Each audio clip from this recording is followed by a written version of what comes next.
were you expecting? A king? I'm just a sweet transvestite from transsexual Transylvania.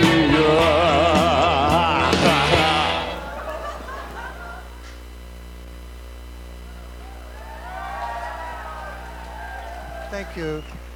Thank you, thank you. Thank you so much. Thank you so much. Now, settle down, settle down. Just hold that for a moment here. Settle down. You, over there, you settle down, settle. Oh, I broke a nail. Now my whole meeting is ruined. Compose. Breathe. Everyone. Breathe. Feel life's little indignities just melting away. Well, not so much, but after 4 or 5 martinis they will. Now, is anyone smoking pot in here? How rude. At a banquet? Didn't your mother ever tell you to share? Now, I want to welcome you all to the Society for Studies of Social Stuff. The Social Science Studies Society. Or a lot of S's, perhaps too many S's, perhaps too many. Now, first of all, I see some of you have had a drink, and that's a good thing because many of you must know that the society has a minimum that it must spend on food and beverage. So, drink up, pay up, and you can feel while you're doing something for yourself, you're doing something for the society. Feels good, doesn't it? All right, now second, and I've just only made this decision just now that we will have a costume contest. We should have a prize. After all, it's all about prizes, isn't it? We should have a prize for the second best costume. Okay. Now, it is my very great pleasure to welcome my very closest friend, Barbara Edge, the widow of David Edge, the grande dame of the society. Please, if you have hands, put them together and welcome. Barbara, thank you. Thank you, sir. Very well done. Now, settle down. Settle down.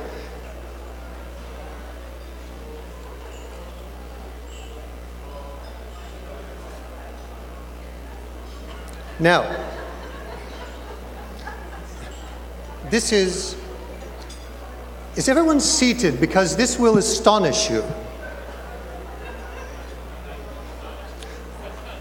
Now, I see all of the living will remember David Edge, but those of you who have been dead a very, very long time may not know that David Edge was one of the founders of the Social Society for Studies of something. He was also the founding editor of Social Studies of Science, the journal. He was a Banal Prize winner and a former president. Take notes, there will be a pop quiz. But this is the amazing thing. The greatest discovery of the century. Which century? Doesn't matter, but it is the greatest discovery of this. We have found in the archives. Are you paying attention? You're just wandering around. Now, listen up. in the archives of the Society, we have found a letter and an audio recording from David Edge. True that, dating from 1969, prior to the founding of the Society. And it is my great pleasure to open it tonight, and I'll read it for you now. You can see it's dirty, very dirty. I'll refrain from that next joke. To be opened October 30th, 2010. Bit of a problem. Well, it's a forward-looking society, is it not? And I say we press on, don't you? Let's just press on. To the future society, and future is crossed out. Future is crossed out. To the future Society for Social Studies of Science. I think he has the name wrong, but how could he have known? And let me just read it for you here. So many pages. So many S's. It appears to be a time capsule with an audio message. Dear Dr. Furter, I regret to inform you that your paper has been rejected. Sorry. That's just a little joke. It's just a little joke, don't bother. Seriously, it reads, this recording to be played by the editor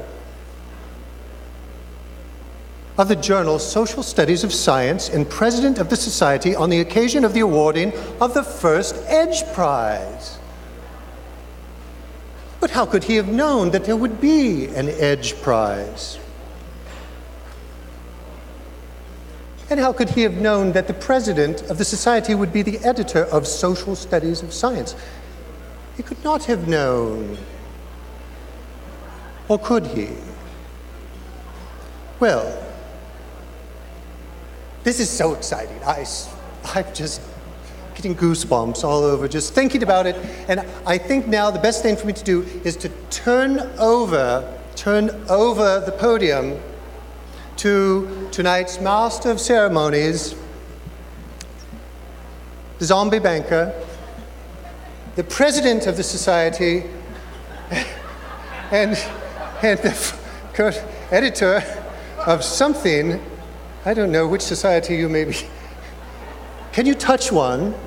Is it? No. Oh, well, perhaps just a little kiss.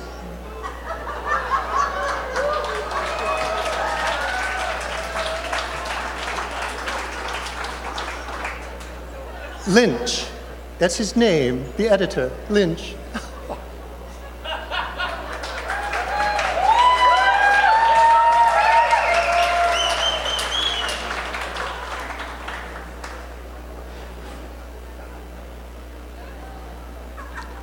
You look gorgeous, Franken.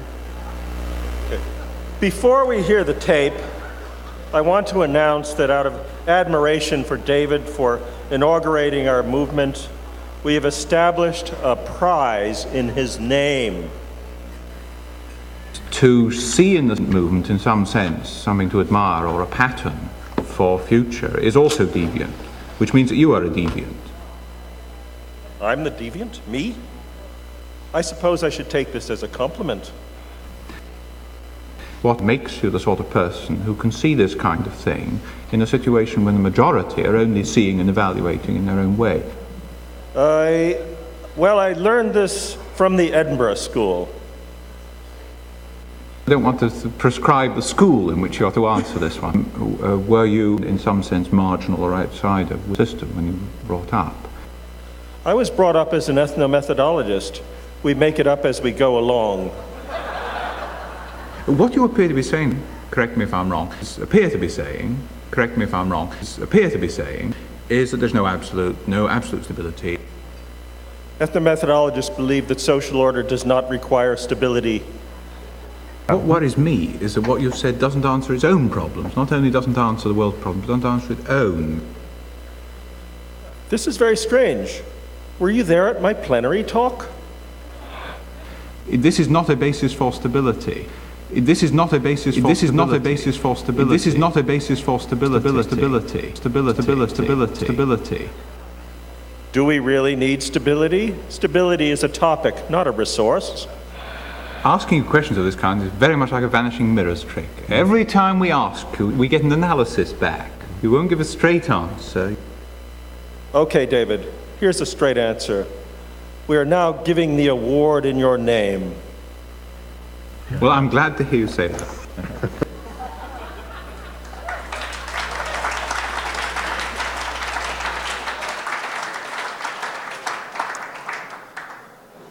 And quite fittingly, we are now going to award the Edge Prize, and it will be presented by Martina Mertz, who was the chair of the first Edge Prize committee.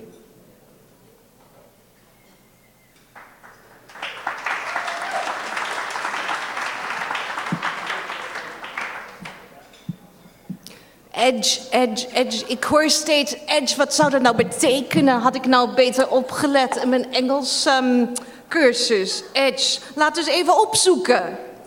Edge. Origin. Old English edge. Sharpened side of a blade. Of Germanic origin. Related to Dutch egge. And German ecke. Also to Old Norse egja. From an Indo-European root shared by Latin aties and Greek akis. Today, the noun has a number of meanings. Let me see whether some of them might fit. First, I quote, an intense, sharp, or striking quality. For example, a flamenco singer brings a primitive edge to the music. Second, a quality or factor that gives superiority over close rivals or competitors. For example, the veal had the edge on flavor. Okay, I could work from that. The Edge Prize. As you already heard, we established a new prize which will be awarded annually, and it's the first year we awarded, which is also why I didn't quite know what to do with this word edge. But as you've already heard also, is that this Edge Prize also refers to the memory of the late David Edge, and this is why we call the prize the Edge, the David Edge Prize. And you all know that he was a very important, both intellectually and organizationally, as well for the STS as the 4S community. He's had many important functions and roles in this community. And I want to refer just to one of them, which is the reason why this prize is called after him, which is that he was the co-founder and long-term editor of SSS, and he was that for 32 full years. Now, David has never been an ordinary editor. He was extremely enthusiastic, he had a very fine sense of humor, and he was extremely supportive to young and inexperienced authors, and I myself profited largely from that. So we might be saying that David was bringing an edge to editing. Speaking now on behalf of the prize committee, we were considering articles from 20 different journals. We were asking journal editors to nominate articles, and we also asked other people to nominate them.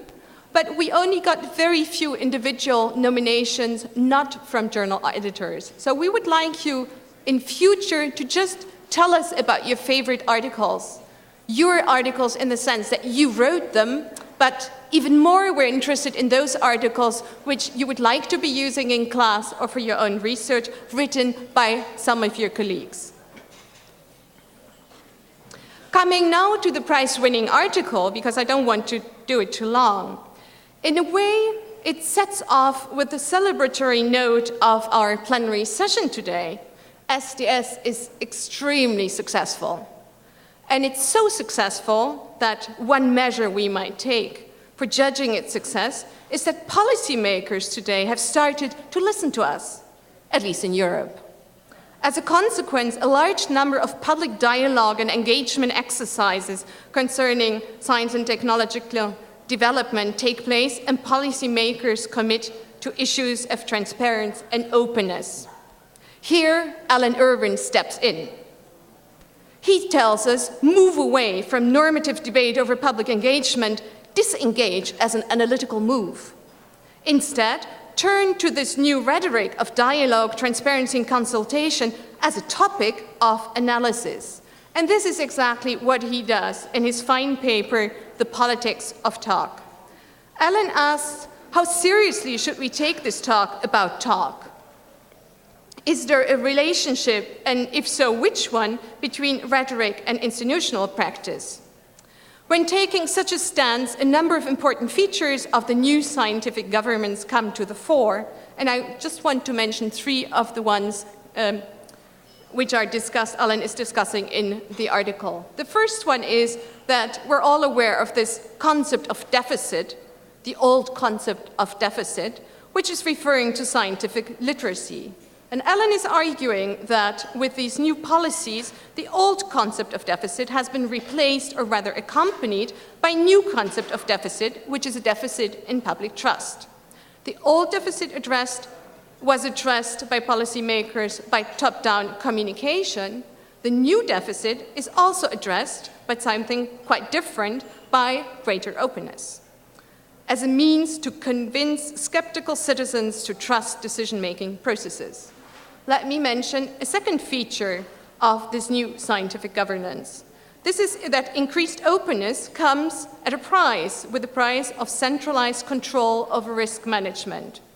And a third feature is that underlying is an assumption that engagement sort of automatically leads to consensus, and that it is important to involve only innocent citizens in it. The article engages with the topic of considerable political and epistemic interest for STS, as it questions some of our own assumptions. It is reflexive in the best sense of the term.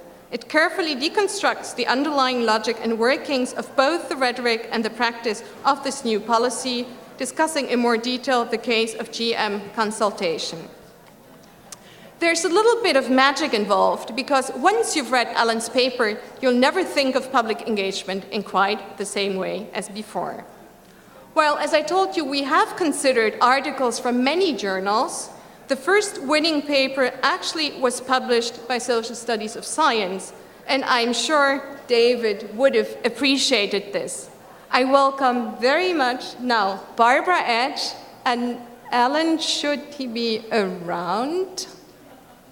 Where's Alan?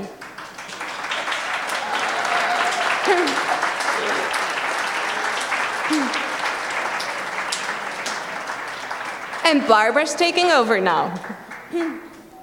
Your turn. I would just like to convey my thanks and our family and his colleagues in Edinburgh. Thanks to Forrest for instituting this prize. It's good to know the name will go on. Thank you.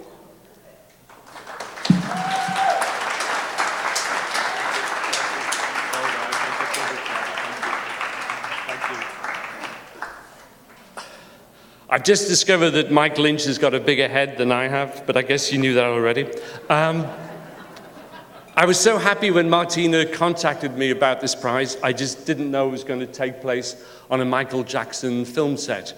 I want to do the traditional thing, which is offering thanks. I'd like to thank all of the undead at Brunel and at Liverpool who helped me. I'd like to thank the many armies of zombies who sat through various presentations which led up to the paper. And I'd especially like to thank well, we can call them ghouls or we can call them collaborating editors at Social Studies of Science. It amounts to pretty much the same thing, for their attempts to improve my paper as it went along. And I'd also like to thank two of my favorites, living vampires, that's Maya Horst and Kevin Jones, who are the two people I thank in the paper. But I'd also like to thank Malcolm Ashmore. I think Malcolm's around here somewhere, who had the job of trying to bring this half-dead creature to some sort of life. Elvis was more successfully brought to life than I could do it.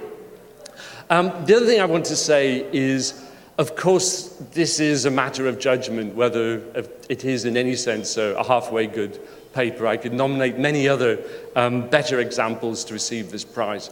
But one thing I refuse to be beaten on is the pride I feel at getting an award with the name of David Edge upon it. David, for those of us who had the privilege of knowing him, would know that he was an incredibly rounded, intellectual person. I couldn't quite understand his fascination with baseball, but we could talk about football and lots of other interesting topics. David was just such a superb person to engage with. But the other thing I want to say, particularly to people who are perhaps new to 4S and don't know the name of David Edge, we're all people who've benefited from David, whether we know it or not, because I think we were incredibly lucky at the start of the development of STS to have someone of David's high level of scholarship, but also his commitment to engagement, because I think right from the start, it gave us a way in which STS could succeed as a movement. So I want to say thank you on behalf of everybody to David for his achievements. Thank you very much indeed.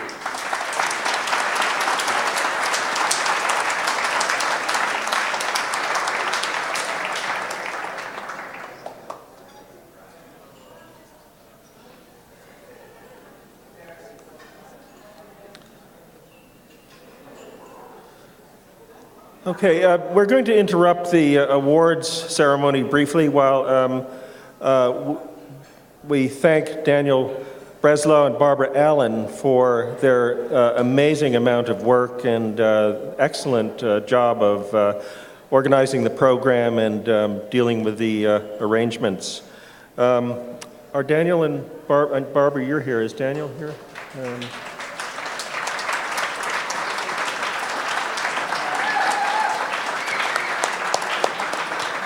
Would you like to? Yeah.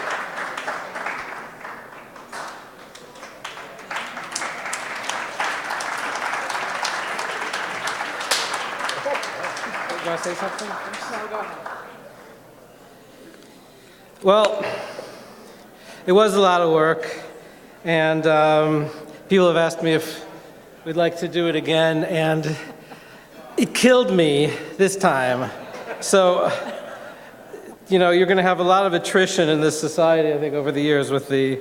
But we almost made it. I almost made it live, and thanks to Barbara, if there was only one of us, it would have been much harder. We also had a lot of help from the STS president, the 4S president, Mike Lynch, who I know a anarchist president is an oxymoron, but Mike Lynch was just, you know, gave us the most gentle, trusting guidance throughout the whole preparing the program. And Wes, of course, Dr. Frankenfurter is completely irreplaceable. There is no one who has the store of oral history of 4S meetings that he has, and there's no way anyone will ever do it. When he's gone, I fear for this society. Wenda Bouchspies, who set up the book display, also helped a lot with her wisdom from her prior role as program chair.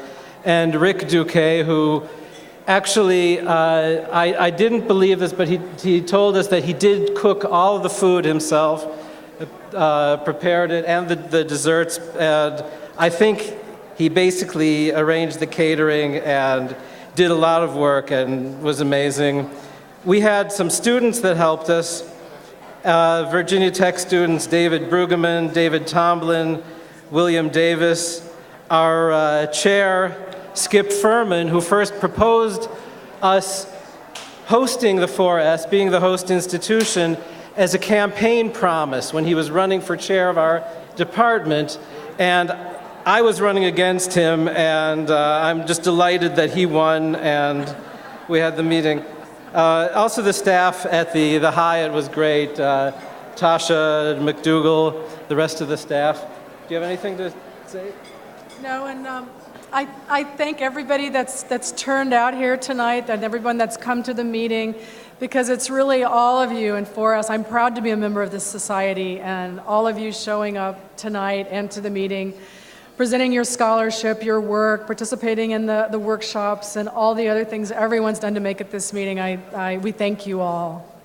I would like to say that I came here expecting to be spending the entire meeting troubleshooting, putting out fires, dealing with one crisis after another, and it was nothing like that. This is just naturally such a self-organizing group that we set up the program and you all deal with problems, take care of things as they come up, except for I wanted to say a little bit about this one group, though, that's kind of undermining everything we're trying to accomplish. And you know who you are, of course. I mean the group of people who need to flit from one session to another in the middle while they're in progress. So we'll work on your attention span, but no, we love you too, and this is really a pleasure setting up this program so you all could take over and make it run. Thanks. Thank you.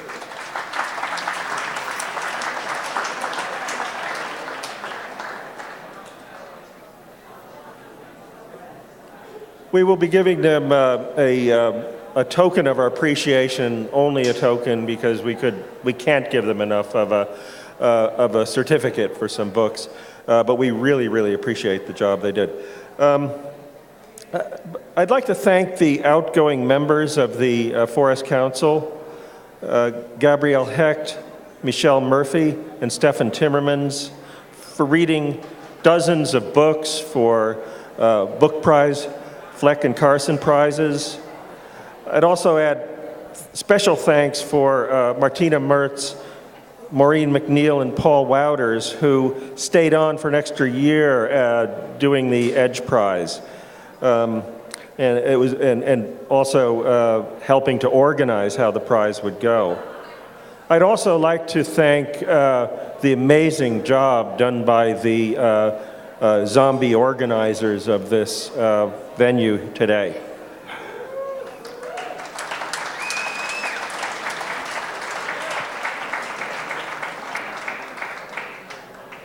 Okay, we're now going to go to the Nicholas Mullins Award for Best Student Paper, and that's going to be presented by Catherine Waldby. Is she here?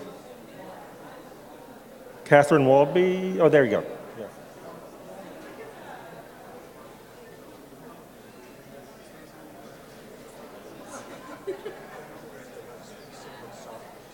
Yes, okay. I've been looking forward to seeing Wes's heels for days, so I finally can see them. I apologise for my complete lack of zombie accessories. I can just assure you I feel like a zombie, so I may not look like one. Okay, is that okay? Yep, okay. So the Mullins Award is for the best grad paper. And we received 23 in the round that we judged. The papers were fantastically good. We were really incredibly blown away. We had a terrible, terrible time deciding on the winner. It took hours and hours and hours of discussion. But we concluded that Manjari Mahajan's paper, Governing Through the Non-Governmental, Shifting Terrains of Public Health in Indian AIDS Epidemic, was the outstanding candidate. Mahajan explores the way in which the Indian government, in a significant departure from its past public health practices, has relied heavily on non-governmental organisations to provide AIDS-related health care. With significant, she argues a new mode of what she terms contractual accountability is developing, with significant consequences for the delivery of care. She analyses the political and epistemological implications of India's approach to AIDS and shows the way in which NGOs in India have become crucial players in knowledge production and expertise about AIDS, sexuality, culture and morality. So if Manjari is here, can she please come to the podium?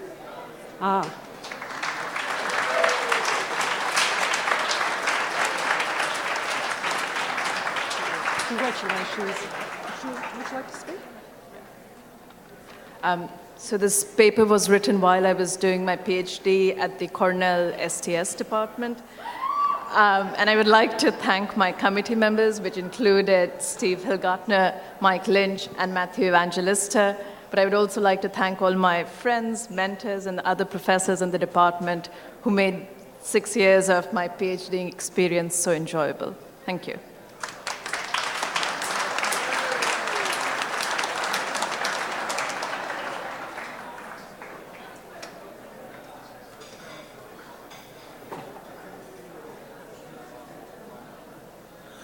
Okay, our next prize is the Rachel Carson Prize. It's a book prize, and it'll be presented by Stefan Timmermans.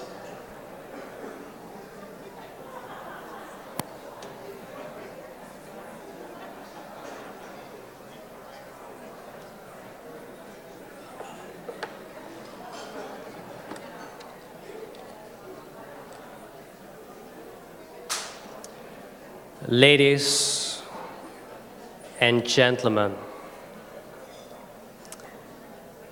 'twas the night before Halloween. Not even Uncle Mouse stirred a bean. So you know already this is going to be exquisite poetry if you can make a link between Halloween and bean. And by the way, Uncle Mouse is now actually represented in the American Museum of American History here, just a stuffed mouse in the genetics exhibit. So let me start over. 'Twas the night before Halloween. Not even Uncle Mouse stirred a bean. All over Washington, D.C., kids wondered what they should be, how they should dress to get the biggest heap of candy mess. Should they go as vampires, ghouls, or ghosts, or maybe as evil Fox talk show hosts? Even the Europeans in our midst will note with little shame that those costumes are not scary, but rather tame. The Rachel Carson Committee, in all its wisdom, selected a book from the true monster kingdom. So who is the boogeyman of 4S? No, I don't mean the alter ego of Wes. It's something big and scary we study, not our gender-bending buddy. Our girl has really great karma. The scary one is Big Pharma. In cauldrons all over the globe, they stir the potions of false hope, which they push to doctors and consumers to shape disease and shrink tumors. It's like selling condoms at a prom. In fact, condoms they do sell, but they don't do very well. So they also make a little blue pill to enhance the sexual thrill. It makes the dicks go up until bulging veins pop. Then they prescribe more medication to take the edge of the frustration and make the blood thinner. So this year we have a winner. But wait, I cannot reveal it yet. Something more needs to be said. The committee had 2 other readers, in their field, well-respected leaders. One is called Murphy Michel, the other one Hecht Gabriel. I thank them. Yeah, what are the chances that their names would rhyme, huh? I thank them for reading about 100 books, separating good scientists from the crooks.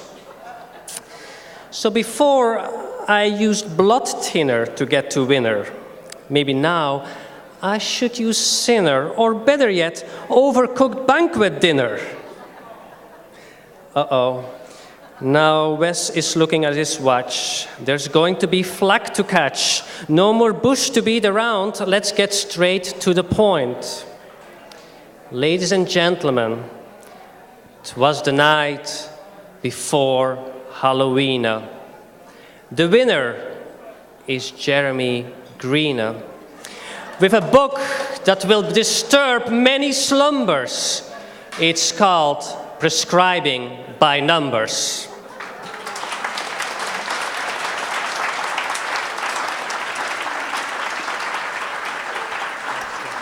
There you go. Thank you, Stefan. I can't follow that possibly. Well, you are an odd lot, all of you.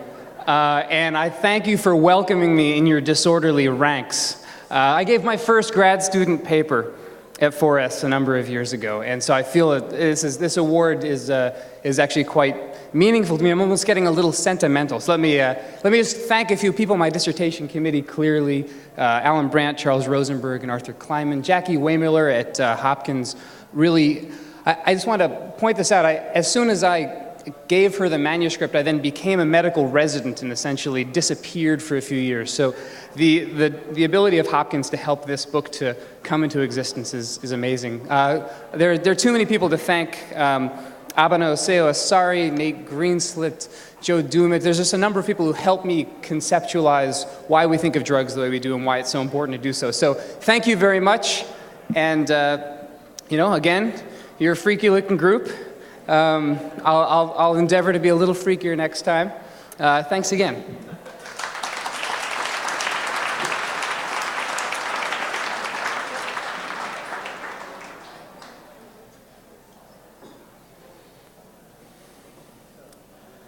Okay, we really kept Martina Mertz busy because she'll be presenting the next book prize, the Ludwig Fleck Prize.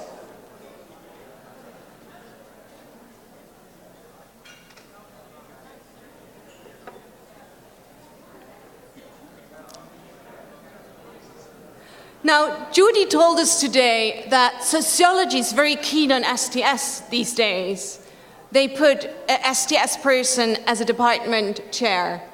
They snatch concepts, although, as Karen told us, there is no central concept in STS.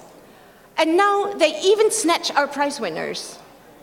Now, we can prove that we were deciding over dinner at last year's 4S meeting who would be the Fleck Prize winner even before ASA was thinking of theirs. The Fleck Prize of this year for the best book in the area of STS will go to Steve Epstein and his fine book, Inclusion, The Politics of Difference in Medical Research.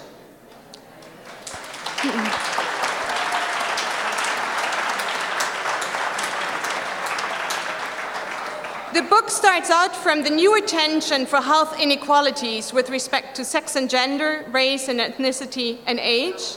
And it observes that since the mid-1980s, there has been a paradigm shift in the US.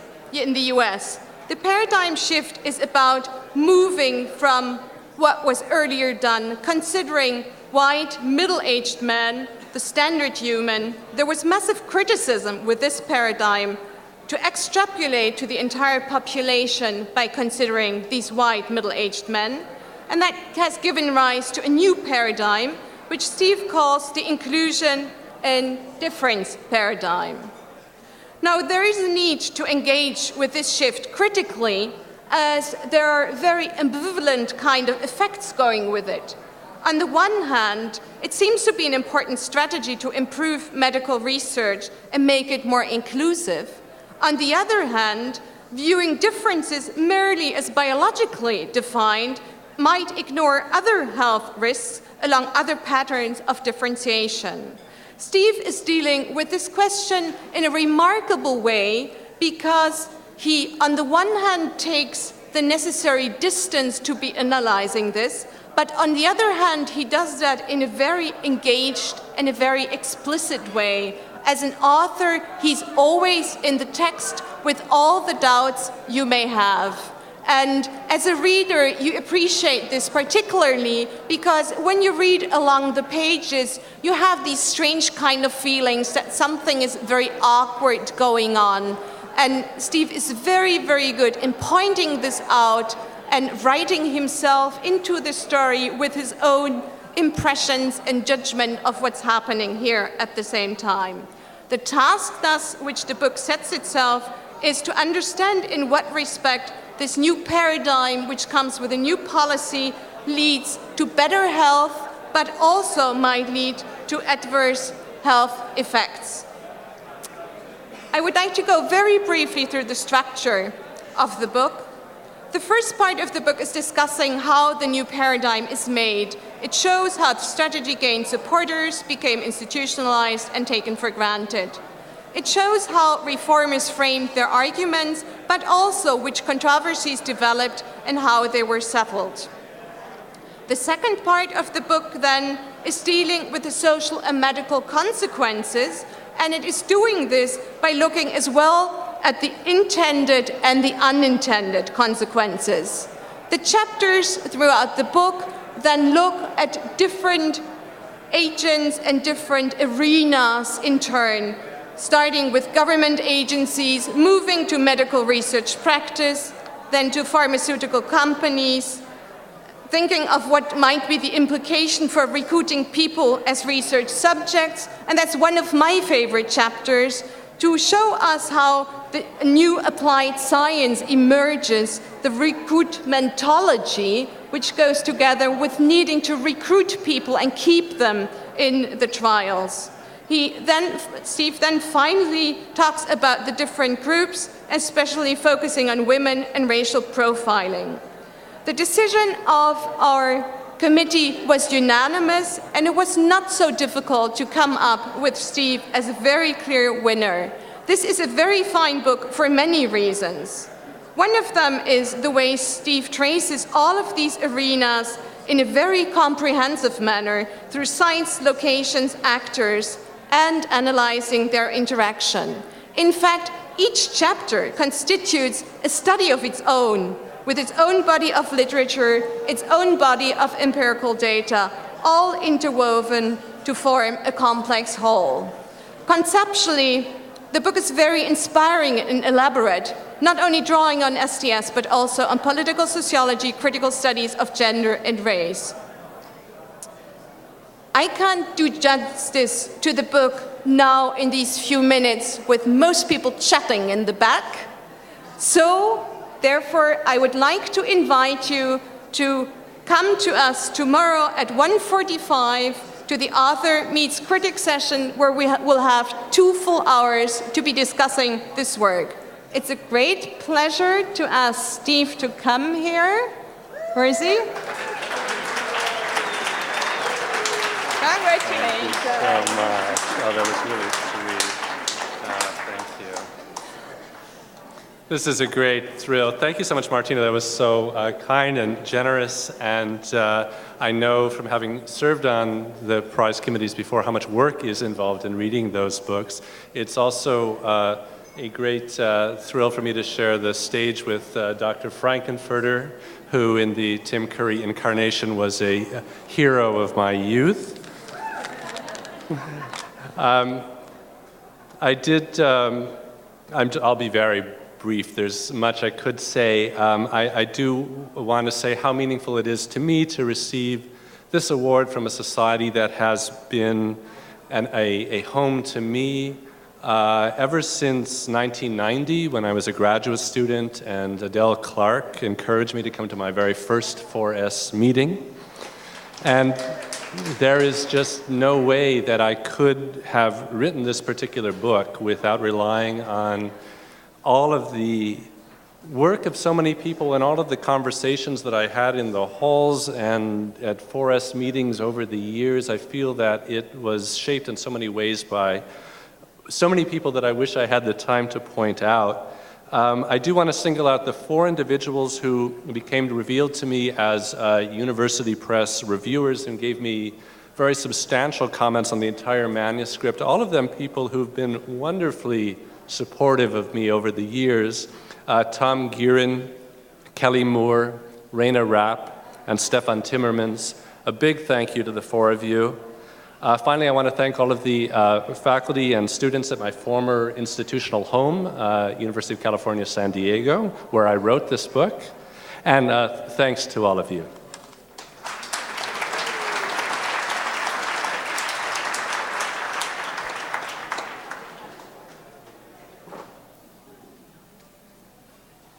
Okay, our final and most major prize is the J.D. Burnell Prize. It's a career award for distinguished work in our field, and it will be presented by Tom Gearin.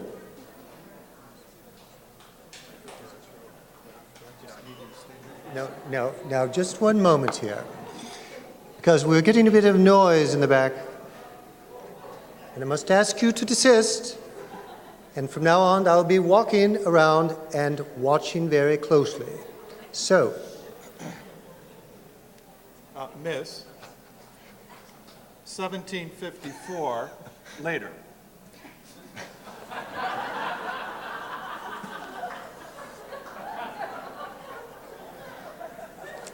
I'm dressed as a vice provost, so those of you without tenure, shut up.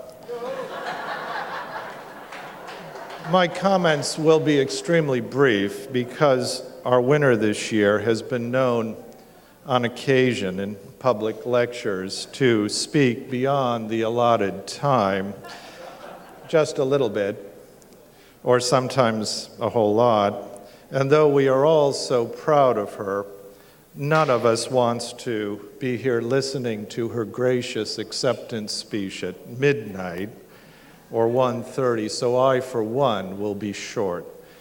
The John Desmond Burnell Award is given annually by 4S to an individual judge to have made distinguished contributions to the field of science and technology studies. It's widely known as our society's Lifetime Achievement Award, with no implication whatsoever that our winner has completed her work or has nothing left to say.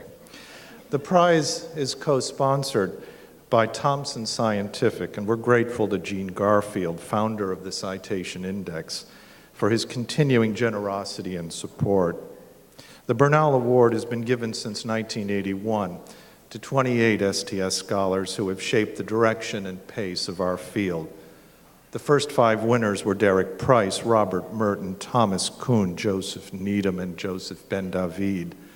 The most recent 5 were Steve Wolgar, Ruth Schwartz, Cowan, Viba Baker, Donald McKenzie, and Sheila Jasanoff.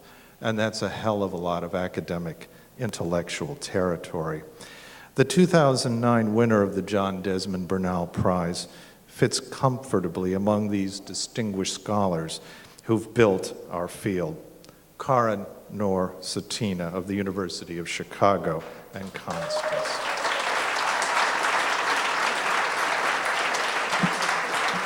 I first met Karen in 1976, before most of you were born, at the very first annual meeting of the Society at Cornell, where she arrived from Vienna with a paper entitled Policymakers' Use of Social Science Knowledge, Symbolic or Instrumental, a topic that may surprise you if you know anything at all about her subsequent writings.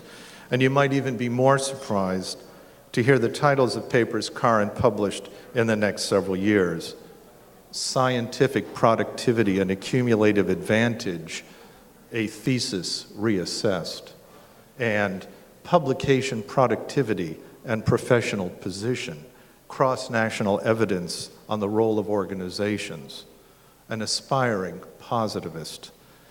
But we really shouldn't be surprised at all, because Karen has always been a restless scholar, never content to stay put, always looking for something new to say, something unexplored, something different to add to our knowledge of science and society, with or without $10 million for 10 years.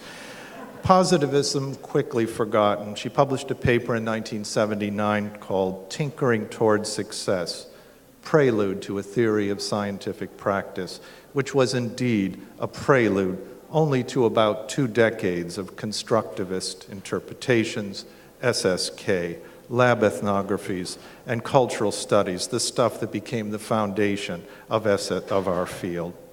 Her first book, The Manufacture of Knowledge, an essay on the constructivist and contextual nature of science, ostensibly an ethnographic examination of potato protein researchers as seen through the lens of some heavy continental epistemology.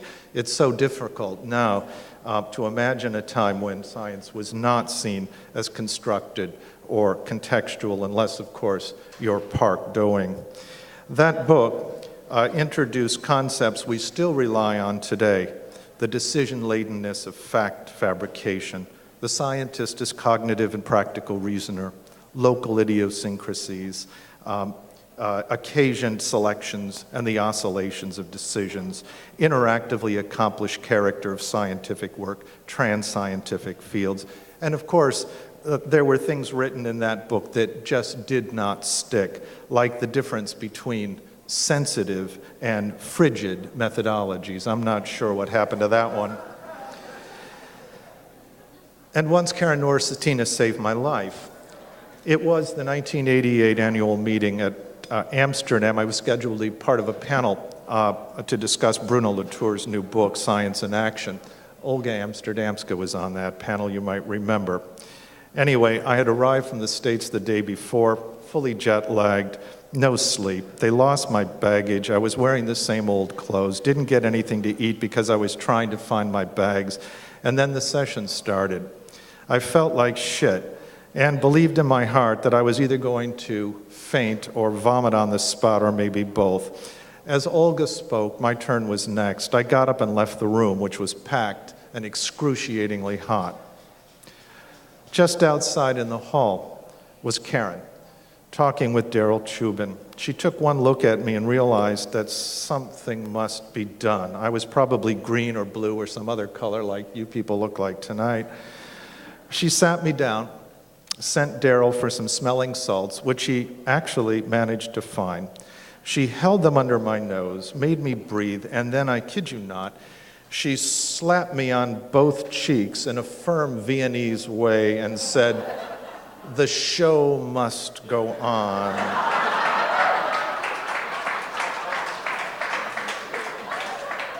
Her 1999 Epistemic Cultures copped both the Fleck Prize for the best book from 4S and the Merton Book Prize from SCAT of the American Sociological Association. Epistemic Cultures is widely appreciated as the book that finally and empirically did in those myths about the unity of science by adopting an extraordinarily time-intensive comparative case study approach. Karen was able to convincingly show that the processes of fact-making in particle physics and molecular biology take different paths.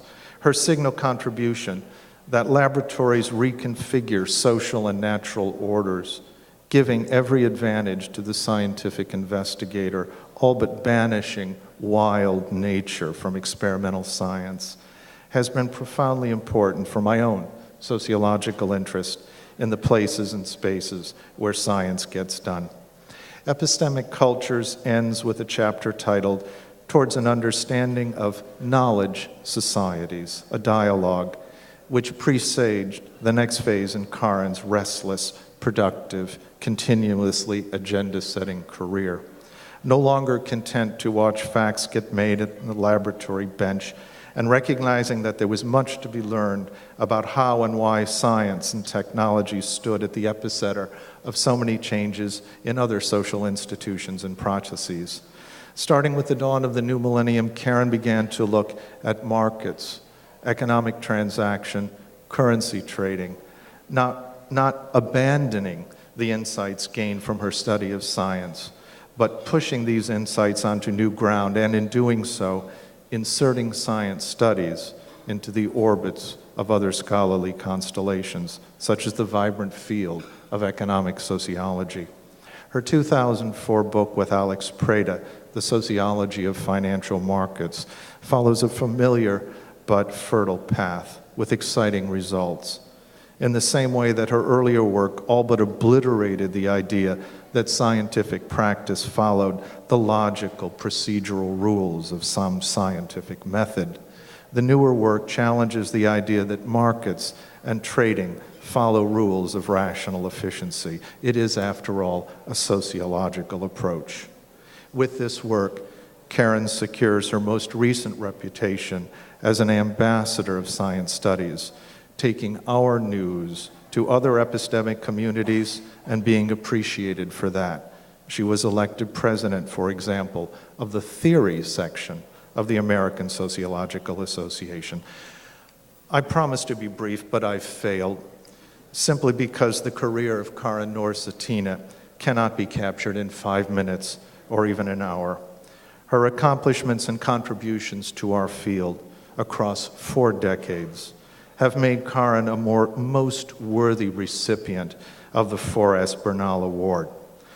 And though I've rambled on for too long, I have left some time for Karen herself to respond, but not too much time.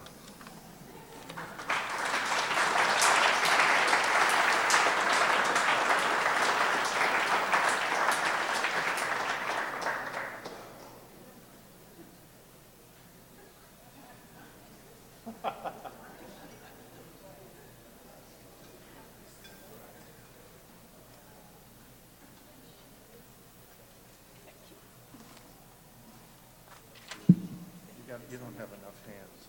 No, I don't have enough hands. Here, put that there. Okay, are you all set?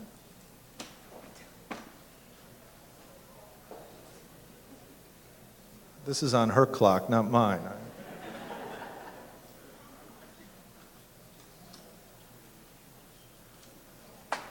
Well, thank you so much, Tom Guerin and the Bernal Committee.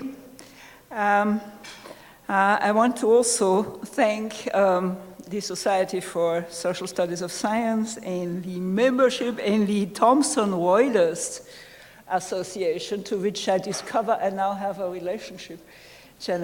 I know them from the study of financial markets. Now, Tom reminded me of a number of things I do not want to be reminded of, and I had pushed into the background. It was interesting to hear what sorts of things I published before I became a member of the 4S Society. Previous recipients of the prize include so many of my most admired idols and friends, and my most feared competition, of course. Harry Collins, Steve Woolger, David Blower, Barry Barnes, Donald McKenzie, Tom Guerin, Michael Lynch. I can't really enumerate everyone here.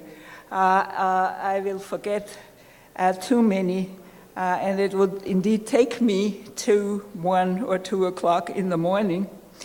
You know that I occasionally stray to other association meetings, for example, the American Sociological Association. Nonetheless, it is this society which is my original and my primary home. I lead, as some of you know, really a nomadic life, shuttling back and forth between Chicago and Constance, traveling between countries and cultures and to some degree disciplines. I quite enjoy it, actually. But I enjoy even more that this sort of distributed life has a center, and the center is the Society for Social Studies of Science. I have to cut this in half in order to give you space to continue your own discussion. All I wanted to say is that I was indeed there in 1976 at the first Society for Social Studies of Science meeting when this society was born. I am a founding member and proud of it. And at the time, I was only a visitor to this country, an import from Vienna. I followed the trail to the US that the previous generation, Lazarsfeld, Morgenstern, von Neumann and others had established. In fact, it was Lazarsfeld who told me to go to the United States at some point in time, and which the American Ford Foundation financed. When I came to escape from the funny imaginary life of my Austrian home country and its very intense but also very constraining society, and trying to escape from the politicized intellectual elite in my surrounding. They were spectacular interlocutors, but despite of their impressive cleverness, never quite able to do impressive research. And I was looking for that sort of research.